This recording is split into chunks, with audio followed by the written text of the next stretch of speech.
जीवन में संकट का क्षण आ जाता है तब जब घर में खाने के लिए एक दाना भी नहीं बचता है।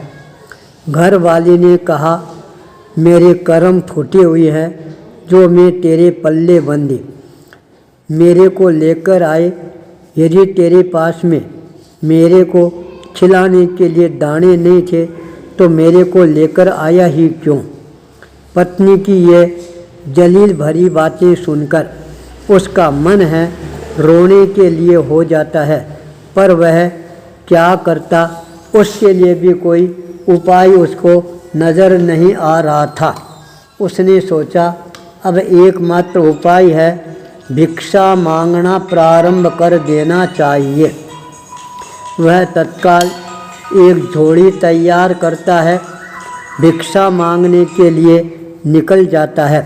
दिन भर गांव में भटकता रहता है, दर दर घर घर, तब जाकर उसको कहीं पर गरम कहीं पर ठंडी भिक्षा है वह प्राप्त होती है। उस भिक्षा को लेकर वह अपने घर पर आती है। अपनी घरवाली को कहता है, ले आजा, जितना पेट भरकर तेरे को खाना हो वो खा ले। घरवाली भोजन ग्रहण करना प्रारंभ कर देती है। उसने सोचा यह पेट भरने का सबसे अच्छा उपाय है और वह प्रतिदिन गांव के अंदर गली गली के अंदर भिक्षा मांगना प्रारंभ कर देता है। आलस्य है वह और ज़्यादा सताना प्रारंभ कर देता है। कमाई कौन करे, मेहनत कौन करे, जब मांगने से ही पेट भर जाता है। यह प्रतिदिन का उसका क्रम है बन जाता है। मकर संक्रांति का दिन सामने आता है। शनिवार भी था। मन में विचार कर रहा है, आज शनिवार भी है, मकर संक्रांति का दिन भी है, सारे लोग आज दिल खोल कर दान देना प्रारंभ करेंगे। इसके लिए मेरे को अपनी झोली है वह भी थोड़ी बड़ी तैयार कर लेनी चाहिए। वह अपनी झोली को तैयार करना प्रारंभ कर देता है। मन में विचार कर रहा है, खाली झोली लेकर जाऊंगा तो खाली ही रह जाएगी, भरी झोली लेकर जाऊंगा तो भरी आएगी। इसलिए एक मुट्ठी भरकर चावल के दाने वह अपनी झोली में डाल लेता है। भिक्षा ग्रहण करने के लिए गांव के अंदर चक्कर लगाना प्रारंभ कर देता है। वह प्रातःकाल 4 बजे ही दान मांगने के लिए निकल जाता है, पर 4 बजे तो गांव के हर द्वार है वह उसको बंद ही नज़र आता है। इंतज़ार करता रहता है, सूर्योदय का समय है, वह कब आएगा और कब मेरे को भिक्षा है वह ग्रहण करने का अवसर प्राप्त होगा। अचानक उसने देखा सोने का रथ है वह उसके पास के अंदर आकर रुकता है। सोने की आभा और प्रभा को देखकर उसकी आंखें हैं वो अपने आप ही चमचमाना प्रारंभ कर देती है। उसने देखा उस स्वर्ण रथ में से नगर का राजा है वह बाहर निकलता है। वह तत्काल उस भिखारी के सामने आकर हाथ जोड़कर खड़ा हो जाता है। निवेदन करता है, मैं आज तुम्हारे से भिक्षा मांगने के लिए आया हूँ, मेरे को भिक्षा प्रदान कर। राजा के मुखारबिंद से यह शब्द सुनकर भिखारी राजा के मुंह की तरफ देखना प्रारंभ कर देता है। इतना बड़ा राजा जो सबको दिल खोल कर दान देने वाला, और आज में एक भिखारी उस भिखारी से यह भिक्षा मांग रहा है, तो इसका क्या कारण हो सकता है।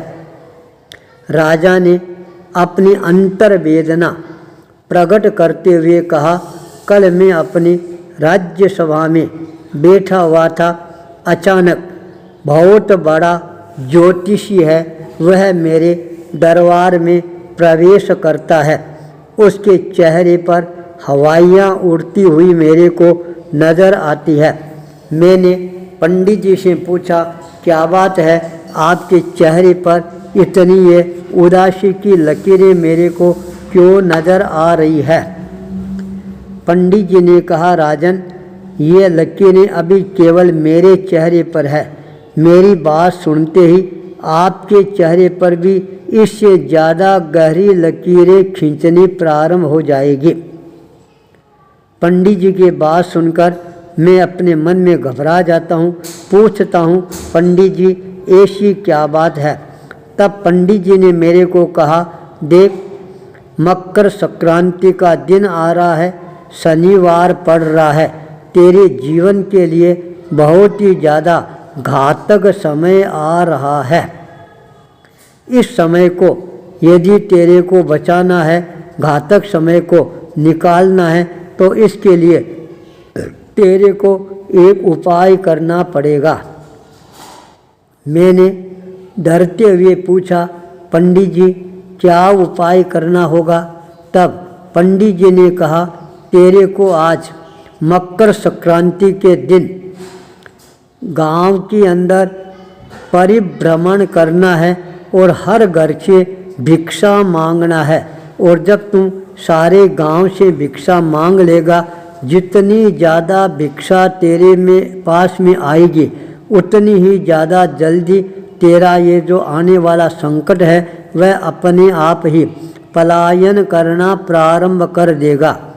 इसलिए आज सबसे पहले आप मेरे को मिले हो भिखारी के रूप में, इसलिए आप मेरे को भिक्षा प्रदान करने की अनुकंपा करवाएं। भिखारी मन में सोच रहा है, मांगने वाले से राजा भिक्षा मांग रहा है। अपनी झोली में हाथ डालता है, 4 चावल के दाने निकालता है और वह राजा की झोली के अंदर डाल देता है। राजा प्रणाम करके आगे निकल जाता है। उस दिन राजा को भिक्षा के अंदर बहुत सारी भिक्षा मिलती है। उसके जीवन के अंदर आया हुआ जो संकट था, कष्ट था, महाप्रलय की स्थिति आने वाली थी, वो सारी की सारी स्थिति है, उससे राजा उबर जाता है। भिखारी दिन भर गांव के अंदर परिभ्रमण करता रहता है। सायंकाल के समय जब उसकी झोली पूरी भर जाती है, उस झोली को लेकर वह अपने घर की तरफ चरणों को गतिशील बनाना प्रारंभ कर देता है। घर पर पहुंचकर अपनी घर वाली यशोमती को आवाज़ देता है, देख, आज मैं कितनी भिक्षा लेकर आया हूँ। यशोमती तत्काल दौड़कर आती है, अपने पति देव के हाथ से झोली लेती है और सारे आए हुए दान को छांटना प्रारंभ कर देती है। अचानक उसका ध्यान है चावलों के दानों पर जाता है, जहाँ पर 4 सोने के चावल दमकते हुए नजर आ रही हैं। तत्काल वह 4 चावल उठाती है और अपने पति देव धन देव को पूछती है, ये 4 सोने के चावल दान देने वाला कौन आपको मिला? उन 4 चावलों को देखते ही भिखारी की आंखें खुल जाती है। अरे ये क्या, मैंने 4 चावल तो राजा को दान में दिए थे और वो 4 चावल मेरी झोली के अंदर सोने के रूप में प्रकट हो गए। धिक्कार है मेरे को, यदि ये मेरे को पहले पता लगता, जितने दाने दूंगा उतना सोने के मिल जाएंगे, तो मैं मुट्ठी भर के सारे दाने हैं वो राजा को दे देता, तो आज मेरे पास के अंदर सोना ही सोना हो जाता। पर समय का प्रभाव होता है। राजा ने भी देखो घर घर पर भिक्षा मांगनी पड़ी। व्यक्ति को पुरुषार्थ करने में, काम करने में कोई संकोच नहीं करना चाहिए। उसी समय उसने भिक्षा मांगने का परित्याग कर दिया। पुरुषार्थ के द्वारा धन उपार्जन का मानस बनाना प्रारंभ किया। देखते देखते वह धन का अर्जन करना प्रारंभ कर देता है। नगर का प्रमुख धनाढ्य व्यक्ति के रूप के अंदर यह अपने आप को स्थापित करना प्रारंभ कर देता है। पुरुषार्थ ही जीवन के भाग्य को बदलने वाला होता है। आचार्य भूपेंद्र।